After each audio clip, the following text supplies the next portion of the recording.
In the beginning, when God created the heavens and the earth was a formless void, and darkness covered the face of the deep, while a wind from God swept over the face of the waters. Then God said, "Let there be light," and there was light.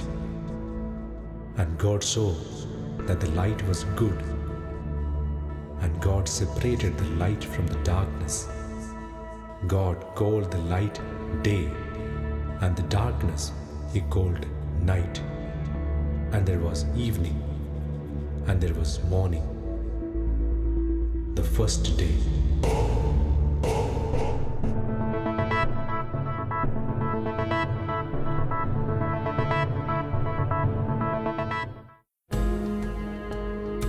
മനുഷ്യന്റെ ദൈവാന്വേഷണത്തിന്റെ ചരിത്രത്തോളം തന്നെ പഴക്കമുണ്ട് ദൈവാസ്തിത്വത്തെ ചോദ്യം ചെയ്തുകൊണ്ടുള്ള വാദഗതികൾക്കും. അതിസങ്കീർണമായ മനുഷ്യ മസ്തിഷ്കത്തിന്റെ ഭാഗമായ ഭൗതികത എല്ലായ്പ്പോഴും അവനിൽ ചോദ്യങ്ങൾ ഉയർത്തുകയും ഉത്തരങ്ങൾക്കായി അന്വേഷിക്കുകയും ചെയ്തുകൊണ്ടിരിക്കുന്നു. ഓരോ മനുഷ്യ മസ്തിഷ്കത്തിലും എന്നതുപോലെ തന്നെ ഓരോ സമൂഹത്തിലും അതിൻ്റെ ഉച്ചസ്ഥായിയിൽ ആഗോള സമൂഹങ്ങളിലും ഇത്തരം ആശയ സംഘർഷങ്ങൾ ഉയർന്നുകൊണ്ടേയിരിക്കുന്നു. തികച്ചും സ്വാഭാവികമായ ഒരു പ്രതിഭാസമാണ് ഇത്. മനുഷ്യന്റെ യുക്തിചിന്തകൾ അവന്റെ മസ്തിഷ്കത്തിൽ നിന്ന് രൂപപ്പെടുന്ന വാദപ്രതിവാദങ്ങളുടെ അന്തിമ രൂപമാണ്. ഓരോരുത്തരുടെയും ചിന്താശേഷിക്ക് അനുസൃതമായി അതിൻ്റെ തലങ്ങൾ വ്യത്യാസപ്പെട്ടുകൊണ്ടിരിക്കും. ദൈവവിശ്വാസത്തെയും മതാത്മകതയെയും ദൈവത്തിൻ്റെ അസ്തിത്വത്തെ തന്നെയും ചോദ്യം ചെയ്ത് ശീലിച്ച അനേകരെയും അവരുടെ വിഭിന്നങ്ങളായ വാദഗതികളെയും നാം അടുത്തറിഞ്ഞിട്ടുണ്ട്. ശാസ്ത്രത്തിൻ്റെ വിവിധ വളർച്ചാഘട്ടങ്ങളിൽ ഒരു വിഭാഗം പേർ ശാസ്ത്രീയ കണ്ടുപിടുത്തങ്ങളുടെയും സിദ്ധാന്തങ്ങളുടെയും വെളിച്ചത്തിൽ നിരീശ്വരവാദം പ്രചരിപ്പിക്കുകയുണ്ടായിട്ടുണ്ട്. ചില കാലഘട്ടങ്ങളിൽ ശാസ്ത്രത്തിൻ്റെ വളർച്ച പൂർണ്ണതയിലേക്ക് എത്തിക്കഴിഞ്ഞെന്നും ഇനി ദൈവവിശ്വാസത്തിന് നിലനിൽപ്പില്ലെന്നും പോലും പ്രചരിപ്പിക്കപ്പെടുകയുണ്ടായി. സമീപകാലം വരെ ഉണ്ടായിരുന്ന ചില ശാസ്ത്രീയ ചിന്താധാരകൾ പ്രത്യക്ഷത്തിൽ ദൈവവിശ്വാസത്തെ ചോദ്യം ചെയ്യുന്നവയാണെന്നും നമുക്ക് കാണാൻ കഴിയും. ചരിത്രപരമായിട്ട് പരിശോധിച്ചു കഴിഞ്ഞാൽ നിരീശ്വരത്വം എക്കാലവും അതിൻ്റെ സൈദ്ധാന്തിക അടിത്തറകൾ കണ്ടെത്തിയിരുന്നത് ശാസ്ത്ര സിദ്ധാന്തങ്ങളിലായിരുന്നു. 16-19 നൂറ്റാണ്ടുകളിൽ നിലനിന്നിരുന്ന യാന്ത്രിക പ്രപഞ്ച ദർശനം, മെക്കാനിക്കൽ ഫിലോസഫി ഓഫ് നേച്ചർ, 19-ാം നൂറ്റാണ്ട് 20-ാം നൂറ്റാണ്ടുകളിൻ്റെ ആരംഭത്തിൽ നിലനിന്നിരുന്ന ലോജിക്കൽ പോസിറ്റിവിസം, ഇവരെല്ലാം ശാസ്ത്രത്തെ അധികരിച്ച തങ്ങളുടെ നിരീശ്വരത്വ പ്രമേയങ്ങൾ അവതരിപ്പിച്ചിരുന്നത്. ശാസ്ത്രം നമുക്ക് എല്ലാത്തിനുമുള്ള വിശദീകരണങ്ങൾ തരുന്നു, അതുകൊണ്ട് ഇനിയൊരു ദൈവത്തിൻ്റെ ആവശ്യമില്ല എന്നുള്ളതായിരുന്നു അവരുടെ മുഖ്യ പ്രമാണം എന്ന് പറയുന്നത്. ഈ ആധുനിക കാലഘട്ടത്തിലും ശാസ്ത്രീയ നിരീക്ഷണങ്ങളുടെ ചുവട് പിടിച്ച് ദൈവാസ്തിത്വത്തെ ചോദ്യം ചെയ്യുകയും നിഷേധിക്കുകയും ചെയ്യുന്ന പ്രഗത്ഭരായ ചിലരുണ്ട്. അടുത്ത കാലത്ത് മൺമറഞ്ഞ വിഖ്യാത ഭൗതിക ശാസ്ത്രജ്ഞനായ സ്റ്റീഫൻ ഹോക്കിൻസ് ഒരു ഉദാഹരണമാണ്. ഇത്തരം ദൃഷ്ടാന്തങ്ങൾ നമുക്കിടയിൽ ഉയർന്നു നിൽക്കുമ്പോഴും ദൈവാന്വേഷകരും ദൈവവിശ്വാസികളുമായ അനേകം ചിന്തകരെയും ശാസ്ത്രജ്ഞരെയും നമുക്കിടയിൽ കണ്ടെത്താൻ കഴിയും. അതേസമയം തങ്ങളുടെ ബോധ്യങ്ങളുടെ വെളിച്ചത്തിൽ ദൈവവിശ്വാസത്തെ ചോദ്യം ചെയ്യുന്ന ശാസ്ത്രീയ ചിന്തകരുടെ വാദഗതികൾ സൂക്ഷ്മമായി പഠിക്കേണ്ടത് ആവശ്യമാണ്. സെൽഫ് പ്രൊക്ലെയിംഡ് ആയിട്ടുള്ള ഹാർഡ് കോർ എത്തീയിസ്റ്റ് ഒരു പറ്റം കൂട്ടരുണ്ട് ശാസ്ത്രരംഗത്ത് തന്നെ. പ്രപഞ്ചവിജ്ഞാനീയത്തിൽ നിന്നാണെങ്കിൽ Stephen Hawking, what place then for a creator, അദ്ദേഹത്തിൻ്റെ അതിർത്തിരഹിത പ്രപഞ്ച ദർശനത്തിൽ സൃഷ്ടാവിന് സ്ഥാനമില്ല എന്ന് ആധികാരികമായിട്ട് വാദിക്കുന്ന വ്യക്തിയാണ് അദ്ദേഹം. Jacques Monod, Edward O Wilson, biological സയൻസുകളിൽ നിന്നുള്ള ഇതര നിരീശ്വരത്വ ആഭിമുഖ്യമുള്ള ശാസ്ത്രജ്ഞരും തത്വശാസ്ത്രജ്ഞരുമാണ് അവർ. ഓക്സ്ഫോർഡിലെ തന്നെ ദാർശനിക നിരീശ്വരത്വത്തിൻ്റെ കരുത്തുറ്റ വക്താവായ ഡാനിയൽ ഡെന്നറ്റ്, ഇവരൊക്കെ ഇപ്പോഴും അധികരിക്കുന്നത് ശാസ്ത്ര സിദ്ധാന്തങ്ങളെയാണ് നിരീശ്വരത്വത്തിന് ഉപോദ്ബലകമായിട്ട്. അതുകൊണ്ട് നമ്മുടെ ഇന്നത്തെ ഈ ചർച്ചാവേദി ഇത് നമ്മൾ മുഖ്യ വിഷയമായിട്ട് സ്വീകരിച്ചിരിക്കുന്നത് ശാസ്ത്രീയ നിരീശ്വരത്വമാണ്.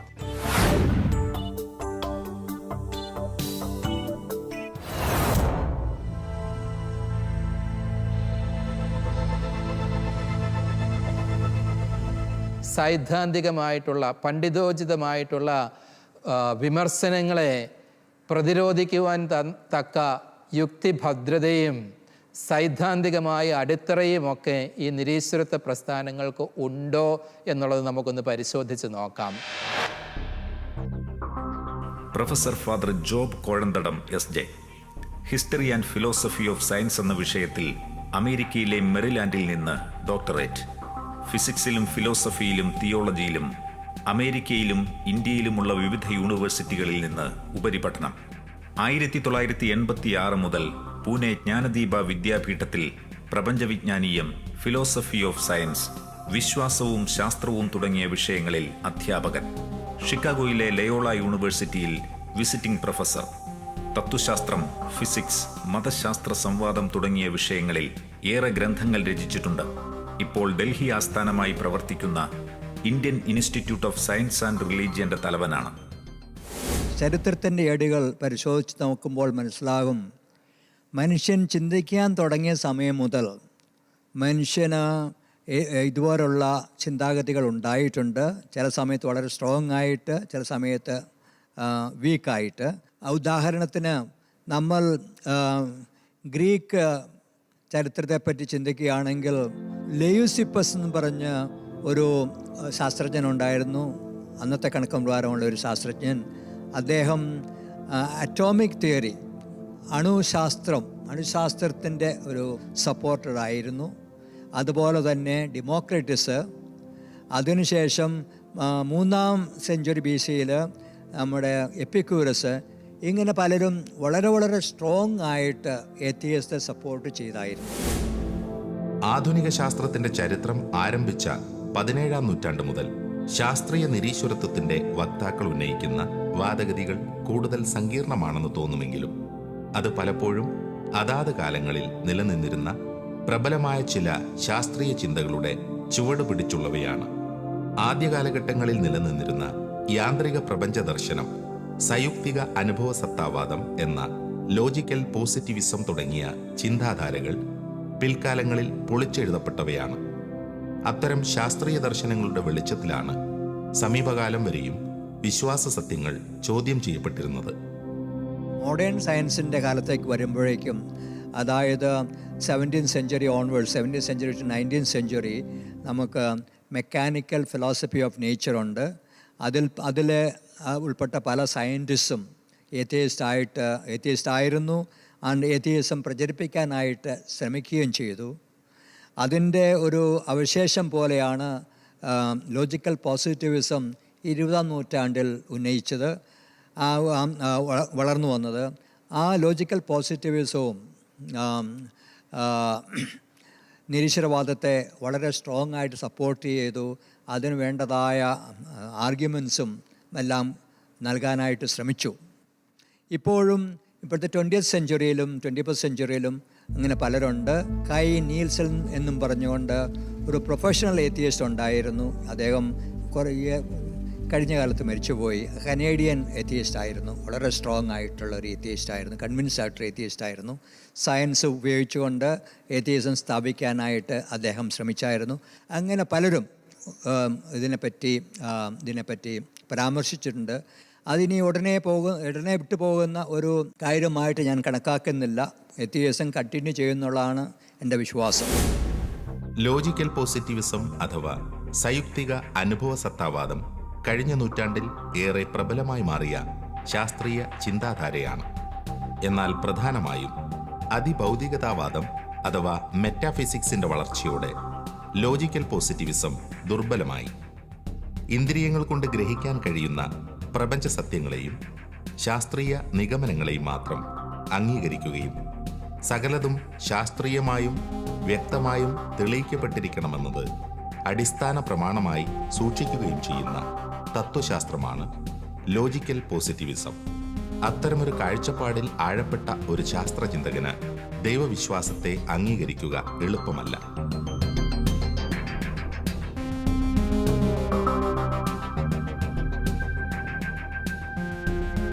പൊതുവെ കാണുന്ന ശാസ്ത്രചിന്തകരിൽ നിന്ന് വ്യത്യസ്തമാണ് ദൈവാസ്തിത്വത്തെ നിഷേധിക്കാൻ ശ്രമിക്കുന്ന ചിലർ. തങ്ങളുടെ പരിമിതമായ ബോധ്യങ്ങളിൽ നിന്ന് രൂപപ്പെട്ട അപക്വമായ ധാരണകളുടെ വെളിച്ചത്തിൽ ഉപരിപ്ലവമായ ചില ബിംബങ്ങളെയും വിശ്വാസ പ്രതീകങ്ങളെയും തള്ളിപ്പറയുക മാത്രമാണ് അത്തരക്കാർ ചെയ്തു വരുന്നത്. അതിനായി ശാസ്ത്രത്തിന്റെ പിൻബലം നേടാൻ തുനിയുന്നത് വഴി വാസ്തവത്തിൽ അവരുടെ വാദഗതികൾ കൂടുതൽ ദുർബലമാവുകയാണ് ചെയ്യുന്നത്. നിരീശ്വരവാദം എന്ന് പറയുന്നത് ഈശ്വരനില്ല എന്നവർ ഉറപ്പിച്ച് പറയുന്നു. അതിനവർ യുക്തി ഉപയോഗിക്കുന്നു. അവരുപയോഗിച്ചേക്കുന്ന മുഴുവൻ യുക്തി ഉപയോഗിച്ചിട്ട് ഈശ്വരനുണ്ട് എന്ന് സ്ഥാപിക്കാം. ഒരു പ്രയാസമില്ല, യാതൊരു പ്രയാസമില്ല. യുക്തിവാദികൾ ഉപയോഗിച്ചിരിക്കുന്ന യുക്തി ഉപയോഗിച്ചിട്ട് ഈശ്വരനുണ്ട് എന്ന് സ്ഥാപിക്കാൻ യാതൊരു... ചന്ദ്രനിൽ പോയപ്പോൾ ഞാൻ ഈശ്വരനെ കണ്ടില്ല എന്ന് പറഞ്ഞു. ഇവനോട് ആര് പറഞ്ഞു ചന്ദ്രനിലാണ് ഈശ്വരൻ ഇരിക്കണമെന്ന്? യുക്തി കൊണ്ട് സ്ഥാപിക്കുകയോ യുക്തി കൊണ്ട് നിരാകരിക്കുകയോ ചെയ്യേണ്ട ഒന്നല്ല ഈശ്വരാനുഭവം. അത് അനുഭവമാണ്. അതുണ്ട്, അതുള്ളവർക്കുണ്ട്, ഇല്ലാത്തവർക്കില്ല. ഇപ്പം എല്ലാവർക്കും കവിത അനുഭവിക്കാൻ പറ്റുമോ? പറ്റില്ലല്ലോ. കവിത എല്ലാവർക്കും അനുഭവിക്കാൻ പറ്റുമോ? പറ്റില്ല. അപ്പോൾ ഒരു യുക്തിവാദിക്ക് ഈശ്വരാനുഭവം ഉണ്ടായില്ലെങ്കിൽ ഒരു കുഴപ്പമില്ല, അയാൾക്കുണ്ടാകണ്ട, അയാളുണ്ടായില്ല എന്നുള്ള... പക്ഷെ ഒറ്റ കാര്യം, എനിക്കുണ്ടായില്ല എന്നുകൊണ്ട് ലോകത്ത് ആർക്കും ഉണ്ടായില്ല എന്ന് പറയരുത്. യുക്തിവാദികൾ അതാണ് പറയുന്നത്. അവിടെയാണ് അഭിപ്രായം. ഇന്ന് നിരീശ്വരവാദം അനേകം ചർച്ചാവേദികൾ ഒരുക്കുകയും നിരവധി ചിന്താധാരകൾ ഉയർത്തിവിടുകയും ചെയ്യുമ്പോഴും അടിസ്ഥാനപരമായി നിരീശ്വരവാദം എന്നതുകൊണ്ട് പലരും അർത്ഥമാക്കുന്നത് എന്താണെന്നും ഏതുതരം ദൈവസങ്കല്പങ്ങളെയാണ് ഇത്തരക്കാർ മനസ്സിൽ സൂക്ഷിക്കുന്നതെന്നുമുള്ള ചോദ്യങ്ങൾ പ്രസക്തങ്ങളാണ്. അത്തരം ചില വിശകലനങ്ങളിലൂടെ കടന്നു പോകുമ്പോൾ നിരീശ്വരവാദത്തിന്റെ ഭാഗമായ അടിസ്ഥാന ആശയങ്ങൾ പലതും ദുർബലമാണെന്ന് കാണാം. What is എത്തിയിസം? എത്തിയിസം എന്ന് പറഞ്ഞാൽ എന്താണ്? അതിന് പലതരത്തിലുള്ള വ്യാഖ്യാനങ്ങൾ ചിന്തകരും എക്സ്പേർട്സും കൊടുത്തിട്ടുണ്ട്. പക്ഷേ ശരിയായ ക്ലാരിറ്റി അതിൽ ഉണ്ടോ എന്ന് എനിക്ക് സംശയമാണ്. കാരണം ഇതാണ് ചിലർ പറയുന്നത്, സാധാരണ പറയുന്നത് atheist is A person who denies the existence of God. പക്ഷേ ഇതെല്ലാം ഡിപ്പെൻഡ് ചെയ്യുന്നത് ആരാണ് ഗോഡ്, എന്താണ് ദൈവം, ദൈവത്തിൻ്റെ ദൈവത്തിൻ്റെ ക്യാരക്ടറിസ്റ്റിക്സ് എന്തൊക്കെയാണ്, ദൈവമെന്ന് പറയുന്നത് എങ്ങനെയുള്ള വ്യക്തിയാണ്, ഇതിനെയൊക്കെ അനുസരിച്ചാണ് ഒരാൾ നിരീശ്വരവാദിയാണോ അതെയോ ഈശ്വരവാദിയാണോ എന്ന് നമുക്ക് തീരുമാനിക്കാൻ സാധിക്കുന്നത്. ഫ്രാൻസിസ് മാർപ്പാപ്പ ഏതാനും കഴിഞ്ഞ വർഷമാണെന്ന് തോന്നുന്നു ഇറ്റാലിയൻ എത്തിയിസ്റ്റിക് സൊസൈറ്റിയുടെ പ്രസിഡന്റിനെ ഒരു അഭിമുഖ സംഭാഷണത്തിന് ക്ഷണിച്ചിരുന്നു. ഈ എത്തിയിസ്റ്റിക് പ്രസിഡന്റിൻ്റെ തന്നെ നിർദ്ദേശപ്രകാരം ഉണ്ടായ ഒരു സംവാദമായിരുന്നു. മാർപ്പാപ്പ അദ്ദേഹത്തോട് ചോദിക്കുന്നതാ, എന്താണ് താങ്കൾ വിശ്വസിക്കുന്ന യാഥാർത്ഥ്യം? ഞാൻ ബീയിങ്ങിൽ വിശ്വസിക്കുന്നു എന്നായിരുന്നു അദ്ദേഹത്തിൻ്റെ മറുപടി. മാർപ്പാപ്പ അതിന് കൊടുക്കുന്ന ഉത്തരം ഇതാണ്, താങ്കൾ പറയുന്ന ഈ ബീയിങ് തന്നെയാണ് ഞാൻ പറയുന്ന സ്വർഗസ്ഥനായ എൻ്റെ പിതാവ് എന്ന്. അത് ഞാൻ ഈ സംഭവം ഇവിടെ ഉദ്ധരിക്കുന്നത് ഫാദർ ജോബ് ഇവിടെ വിശദീകരിക്കുകയായിരുന്നു. എന്താണ് എത്തിയിസം, എന്താണ് പരമമായ യാഥാർത്ഥ്യത്തെ തമ്മിലുള്ള അഭിപ്രായ വ്യത്യാസങ്ങൾ, ആ യാഥാർത്ഥ്യം എന്താണെന്ന് നിർവചിച്ചു കഴിഞ്ഞാലേ നമുക്ക് ഈശ്വരവിശ്വാസമാണെന്നോ ഈശ്വരവിശ്വാസി അല്ലെന്നോ ഒക്കെ പറയുവാനായിട്ട് സാധിക്കുകയുള്ളൂ. ഒരുവൻ ബീയിങ് എന്ന് വിളിക്കുന്നതിനെ വേറൊരുവൻ ഫാദർ എന്ന് വിളിച്ചേക്കാം. ഈ നിർവചനം, ഈ വ്യക്തത വളരെ ആവശ്യമാണ്. അത്തരണത്തിൽ നോക്കുമ്പോൾ അതിൽ തന്നെ അവിശ്വാസിയായിരിക്കുക, എത്തിയിസം ഇൻ ഇറ്റ് സെൽഫ് എന്ന് പറയുന്നത് യുക്തിപരമായിട്ട് ഒരസാംഗത്യമായിട്ട് നമുക്ക് തോന്നുകയാണ്. മുമ്പേ നടന്നുപോയ പ്രതിഭാധനരായ ചില വ്യക്തിത്വങ്ങളെ ഉയർത്തിക്കാണിച്ച് ദൈവവിശ്വാസത്തെ ചോദ്യം ചെയ്യുന്ന കാഴ്ചകൾ നമുക്ക് പരിചിതമാണ്.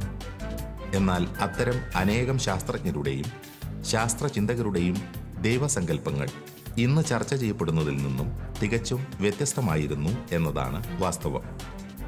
പരമ്പരാഗതമായി നാം കണ്ടുവരുന്ന മതാത്മകമായ ദൈവസങ്കല്പങ്ങളിൽ നിന്നും വിഭിന്നമായ ഒരാത്മീയത സ്വന്തമാക്കിയവർ എന്നതിനപ്പുറം അവരിൽ പലരും ദൈവാസ്തിത്വത്തെ നിഷേധിച്ചിരുന്നില്ല. മഹാനായ ശാസ്ത്രജ്ഞൻ ആൽബർട്ട് ഐൻസ്റ്റീൻ ഉൾപ്പെടെയുള്ള പലരും ചിലർ പ്രചരിപ്പിച്ചിരുന്നതുപോലെ നിരീശ്വരവാദികൾ ആയിരുന്നില്ല. ഐൻസ്റ്റൈൻ പേഴ്സണൽ ഗോഡിനെ അക്സെപ്റ്റ് ചെയ്തില്ല, ഒരു പേഴ്സണൽ ഗോഡിനെ അക്സെപ്റ്റ് ചെയ്തില്ല. അതേസമയം ഒരു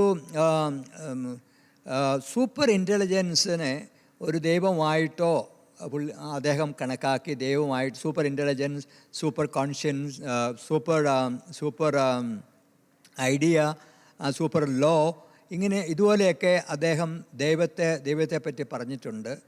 എൻ്റെ അഭിപ്രായത്തിൽ ഒരു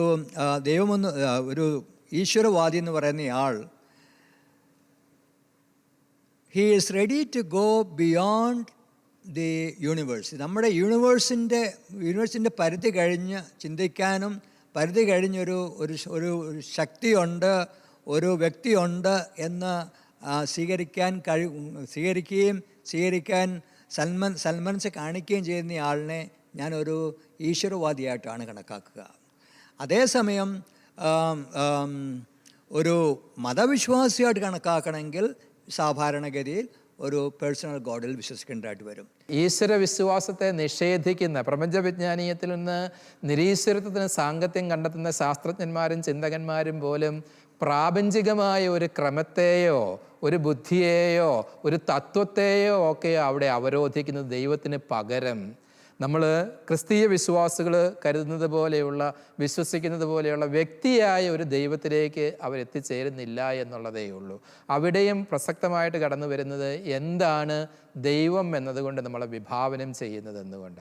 അതുകൊണ്ടാണ് ശാസ്ത്രീയ നിരീശ്വരത്വത്തിൽ നിന്ന് ശാസ്ത്രത്തിൻ്റെ ചുവട് പിടിച്ചുകൊണ്ട് നിരീശ്വരത്വം അരക്കിട്ട് ഉറപ്പിക്കുവാനുള്ള പരിശ്രമങ്ങളെല്ലാം ജലരേഖകൾ പോലെ പാഴായിട്ടേ ഉള്ളൂ.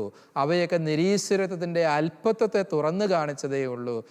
നിരീശ്വരത്വത്തിൻ്റെ ദാർശനിക പാപ്പരത്വമാണ് ഇത്തരത്തിലുള്ള ശാസ്ത്രീയ നിരീശ്വരത്വങ്ങളൊക്കെ ആത്യന്തികമായിട്ട് വെളിവാക്കുന്നത്. ഇതെൻ്റെ മാത്രം നിഗമനമല്ല. ചില എത്തിയിസ്റ്റുകൾക്ക് തന്നെ ഈ സയൻറ്റിഫിക് എത്തിയിസ്റ്റുകളോട് എന്താണ് പറയാനുള്ളത് എന്നുള്ളത് വേണമെങ്കിൽ ഒന്ന് പരിശോധിച്ച് നോക്കാം. മൈക്കൽ റൂസ് നലം തികഞ്ഞ ഒരു കൊടിയ നിരീശ്വരവാദിയാണ്. അദ്ദേഹം പരിണാമ സിദ്ധാന്തത്തിന് റിച്ചാർഡ് ഡോക്കിൻസും ഡാനിയൽ ഡെന്നറ്റും ഒക്കെ കൊടുത്തിരിക്കുന്ന വ്യാഖ്യാനങ്ങൾ പഠിച്ചിട്ട് പറയുകയാ, പരിണാമ സിദ്ധാന്തം നിങ്ങൾ ഈ പറയുന്നത് പോലെയൊന്നുമല്ല. നിങ്ങൾ വ്യാഖ്യാനിക്കുന്ന തരത്തിലുള്ള അൾട്രാ ഡാർവിനിസ്റ്റുകൾ വാദിക്കുന്ന രീതിയിലുള്ള നിരീശ്വരത്തിനുള്ള യാതൊരു സംവിധാനവും പരിണാമ സിദ്ധാന്തത്തിലില്ല. ഞാൻ നിരീശ്വരത്വത്തിൽ വിശ്വസിക്കുന്നു, പക്ഷേ പരിണാമ സിദ്ധാന്തത്തിൽ അധിഷ്ഠിതമായ നിരീശ്വരത്വമല്ല എൻ്റെ നിരീശ്വരത്വം. പരിണാമ സിദ്ധാന്തത്തിന് നിരീശ്വരത്വവുമായിട്ട് യാതൊന്നും പറയാനില്ല എന്നായി ഹാർഡ് കോർ നിരീശ്വരവാദിയായ മൈക്കിൾ റൂസിന് തന്നെ പറയുവാനുള്ളത് എന്ന്. ക്വെന്റിൻ സ്മിത്ത് ഇൻ്റർനാഷണൽ എത്തിയിസ്റ്റിക് സൊസൈറ്റിയുടെ പ്രസിഡൻ്റായിരുന്നു അദ്ദേഹം സ്റ്റീഫൻ ഹോക്കിങ്ങിൻ്റെ വിഖ്യാതമായ ബ്രീഫ് ഹിസ്റ്ററി ഓഫ് ടൈമിനെ കുറിച്ച് പഠിച്ചിട്ട് പറയുകയാണ്, ഈ പുസ്തകം അവതരിപ്പിക്കുന്ന നിരീശ്വരത്വത്തെ പ്രതിരോധിക്കാൻ വേണ്ടി ഞാൻ എൻ്റെ ബുദ്ധിശക്തിയോ ഊർജമോ വിനിയോഗിക്കാൻ തയ്യാറല്ല. ഇത് പാശ്ചാത്യ തത്വചിന്തയിലെ നിരീശ്വരത്വത്തിന് വേണ്ടി ഉന്നയിക്കപ്പെട്ടിരിക്കുന്ന ഏറ്റവും ദുർബലമായ വാദഗതിയാണ്. ഈ സിദ്ധാന്തത്തെ പ്രതിരോധിച്ച് ഞാൻ വായനക്കാരൻ്റെ സമയം പാഴാക്കാൻ തയ്യാറല്ല എന്നാണ് 20-ാം നൂറ്റാണ്ടിലെ ഏറ്റവും ആഘോഷിക്കപ്പെട്ട നിരീശ്വരവാദത്തിൻ്റെ, ശാസ്ത്രീയ നിരീശ്വരത്വത്തിൻ്റെ പരമകാഷ്ഠയായ ബ്രീഫ് ഹിസ്റ്ററി ഓഫ് ടൈമിനെ പറ്റി ഇൻ്റർനാഷണൽ എത്തിയിസ്റ്റിക് സൊസൈറ്റിയുടെ പ്രസിഡന്റിന് തന്നെ പറയാനുണ്ടായിരുന്നത് എന്ന്.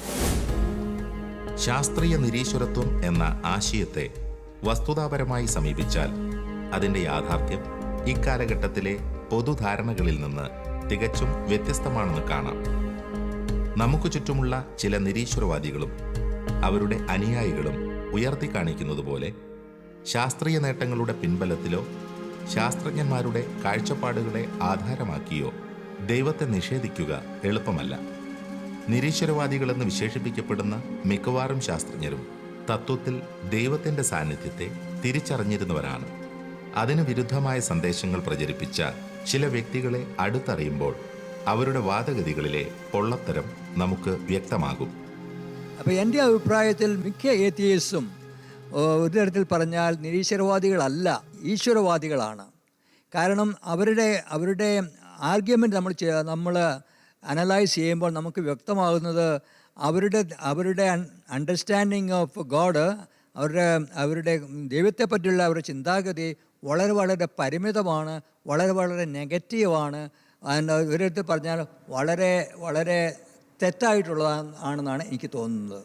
ഉദാഹരണത്തിന് നമ്മുടെ റിച്ചാർഡ് ഡോക്കിൻസ് ഇന്നത്തെ ഈ 21st സെഞ്ച്വറിയിലെ the foremost spokesperson for atheism എന്നാണ് എല്ലാവരും കണക്കാക്കുന്നത്. അദ്ദേഹത്തിൻ്റെ ഏറ്റവും പ്രസിദ്ധമായ പുസ്തകമാണ് ഗോഡ് ഡില്യൂഷൻ. 2006 പ്രസിദ്ധീകരിച്ച ഒരു പുസ്തകമാണ്. ആ പുസ്തകം മില്യൺസ് ഓഫ് കോപ്പീസ് സോൾഡ് ചെയ്തിട്ടുണ്ട്. അതുപോലെ തന്നെ പല ഭാഷകളിലോട്ടും അത് ട്രാൻസ്ലേറ്റ് ചെയ്തിട്ടുണ്ട്. 2008 വരെ ഓക്സ്ഫോർഡ് യൂണിവേഴ്സിറ്റിയിൽ ശാസ്ത്രാധ്യാപകനായിരുന്ന റിച്ചാർഡ് ഡോക്കിൻസ് 2006 പ്രസിദ്ധീകരിച്ച പ്രശസ്തമായ ഗ്രന്ഥമാണ് ഗോഡ് ഡില്യൂഷൻ. ആധുനിക കാലഘട്ടത്തിൽ ദൈവാസ്തിത്വത്തെ ചോദ്യം ചെയ്ത് പുറത്തിറങ്ങിയ ഗ്രന്ഥങ്ങളിൽ പ്രഥമ സ്ഥാനമുള്ള ഈ ഗ്രന്ഥം തുടർന്ന് ഒട്ടേറെ ഭാഷകളിൽ പ്രസിദ്ധീകരിക്കപ്പെടുകയും 10,000-കണക്കിന് കോപ്പികൾ വിറ്റഴിക്കപ്പെടുകയും ചെയ്തു. എന്നാൽ ആ ഗ്രന്ഥത്തിൽ അദ്ദേഹം ഉന്നയിച്ച വാദഗതികൾ അനേകർക്ക് സ്വീകാര്യമായിരുന്നില്ല. ഈ ഗ്രന്ഥത്തിന് മറുപടി എന്നോണം ഓക്സ്ഫോർഡിലെ തന്നെ അലിസ്റ്റർ മഗ്രാത്ത് എഴുതിയ ഡോക്കിൻസ് ഡില്യൂഷൻ, കാംബ്രിഡ്ജിലെ റൂപ്പർട്ട് ഷെൽഡ്രേക്ക് എഴുതിയ സയൻസ് ഡില്യൂഷൻ എന്നീ ഗ്രന്ഥങ്ങളും ഏറെ പ്രശസ്തങ്ങളാണ്. ആ പുസ്തകം നമ്മൾ വായിക്കുമ്പോൾ അദ്ദേഹത്തിൻ്റെ ഐഡിയ ഓഫ് ഗോഡ് വളരെ തെറ്റായിട്ടുള്ളതും വളരെ സങ്കുചിതമായിട്ടുള്ളതുമായിട്ടാണ് ഞാൻ കണക്കാക്കുന്നത്. അദ്ദേഹം ഓൾഡ് ടെസ്റ്റമെൻ്റ് ഗോഡിനെ പറ്റി പറയുന്നു. ഓൾഡ് ടെസ്റ്റമെൻ്റ് ഗോഡ് ക്രൂവൽ ഡിക്റ്റേറ്ററാണ്. അതുപോലെ തന്നെ ആ ദൈവം റിവെഞ്ച് എടുക്കുന്ന ഒരു വ്യക്തിയാണ്, അരഗൻ്റാണ് എന്നെല്ലാം അദ്ദേഹം ഡോക്കിൻസ് സൂചിപ്പിക്കുകയാണ്. അത്തരം ഗോഡിനെ എനിക്കും ഇഷ്ടമില്ല. അത്തരം ഗോഡിനെ ഞാനും ഗോഡായിട്ട് കണക്കാക്കത്തില്ല. അങ്ങനെയാണ് ഗോഡെങ്കിൽ എനിക്കും ആ ഗോഡ് വേണ്ട. പക്ഷേ അങ്ങനെ ഇതുപോലെ ഇടുങ്ങിയതും നെഗറ്റീവായിട്ടുള്ള അണ്ടർസ്റ്റാൻഡിങ് വെച്ചുകൊണ്ട് ദൈവത്തിനെതിരായിട്ട് സംസാരിക്കുകയും പ്രവർത്തിക്കുകയും ചെയ്യുന്ന പലരുമുണ്ട്. ഗോഡ് ഡെലൂഷൻ പ്രസിദ്ധീകരിച്ച് ഏതാനും മാസങ്ങൾക്കകം, എനിക്ക് തോന്നുന്നു 3 മാസത്തിന് ശേഷമാണെന്ന് തോന്നുന്നു, ഓക്സ്ഫോർഡിലെ തന്നെ റിച്ചാർഡ് ഡോക്കിൻസിൻ്റെ സഹപ്രവർത്തകനായ അലിസ്റ്റർ മഗ്രാത്ത്, നല്ലൊരു ദൈവശാസ്ത്രജ്ഞനും കൂടിയാണ് അദ്ദേഹം, ബയോ കെമിസ്റ്റും തിയോളജിനുമാണ് അദ്ദേഹം ഒരു പുസ്തകം പ്രസിദ്ധീകരിച്ച് ഡോക്കിൻസിൻ്റെ പുസ്തകത്തിനുള്ള മറുപടി, അതിൻ്റെ ശീർഷകം ഇങ്ങനെയായിരുന്നു: ദി ഡോക്കിൻസ് ഡെലൂഷൻ. ഗോഡ് ഡെലൂഷൻ്റെ മറുപടി ഡോക്കിൻസ് ഡെലൂഷൻ എന്നുള്ളതാണ്. തങ്ങൾ കടന്നുവന്ന വഴികളിൽ നിന്ന് രൂപം കൊണ്ട ധാരണകളനുസരിച്ച് സ്വന്തമായൊരു ദൈവസങ്കല്പവും ലോകസങ്കല്പവും സൃഷ്ടിക്കുന്ന മറ്റൊരു വിഭാഗമുണ്ട്. സ്വതന്ത്ര ശാസ്ത്രചിന്തകരായ ഈ കൂട്ടർ എക്കാലവും അറിവ് സമ്പാദിക്കുന്നതിലും സ്വയം വളരുന്നതിലും ഔത്സുക്യമുള്ളവരാണ്. പലപ്പോഴും ദൈവനിഷേധികൾ എന്ന് കരുതപ്പെടുന്ന ഇവരുടെ ദർശനങ്ങളെ ആഴത്തിൽ മനസ്സിലാക്കാൻ ശ്രമിച്ചാൽ അവരുടെ ചിന്തകൾ അവരെക്കുറിച്ചുള്ള പൊതുധാരണകളിൽ നിന്ന് വിരുദ്ധമാണെന്ന് കാണാം.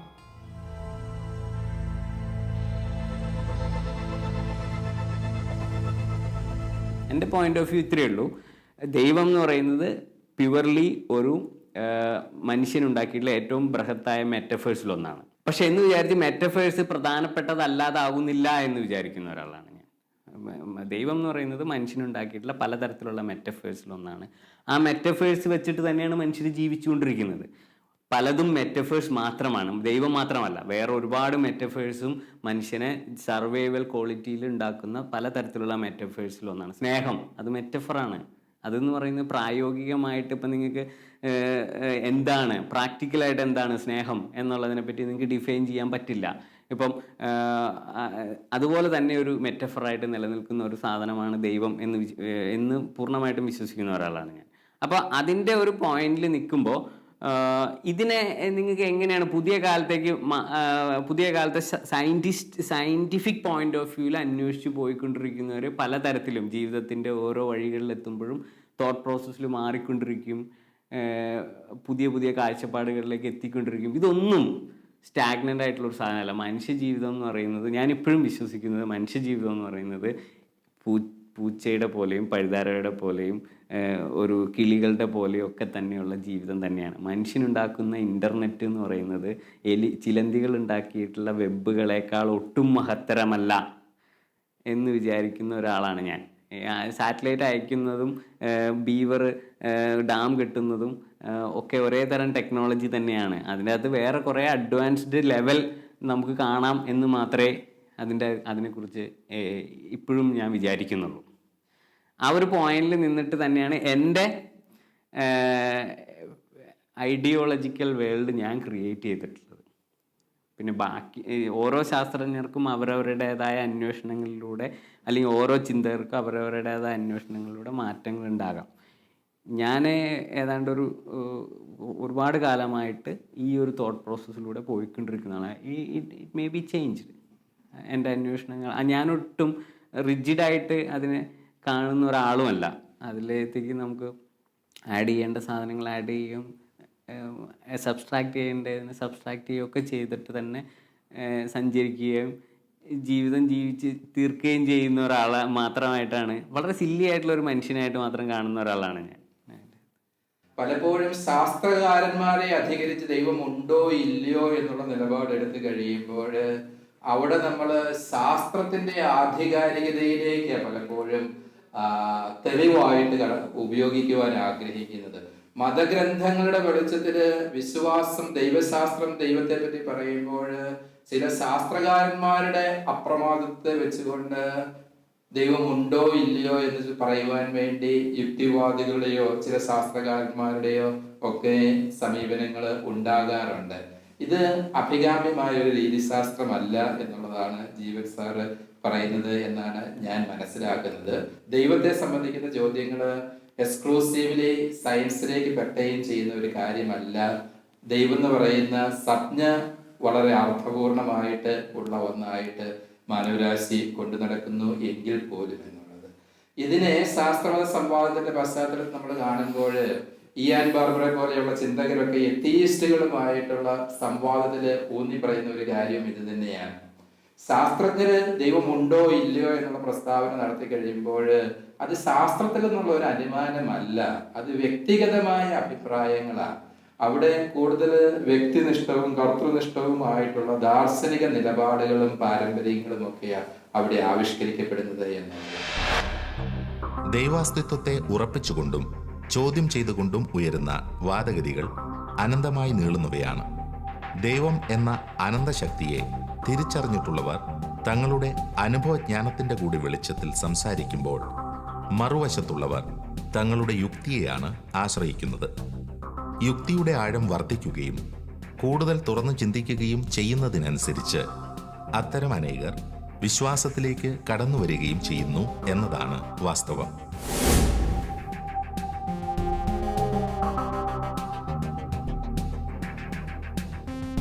ഇപ്പോൾ ഈ വ്യത്യാസം വരാനുള്ള പ്രധാന കാരണം ഇതാണ്, അവരുടെ അടിസ്ഥാനം വളരെ സങ്കുചിതമാണ്, വെരി നാരോ ആണ്.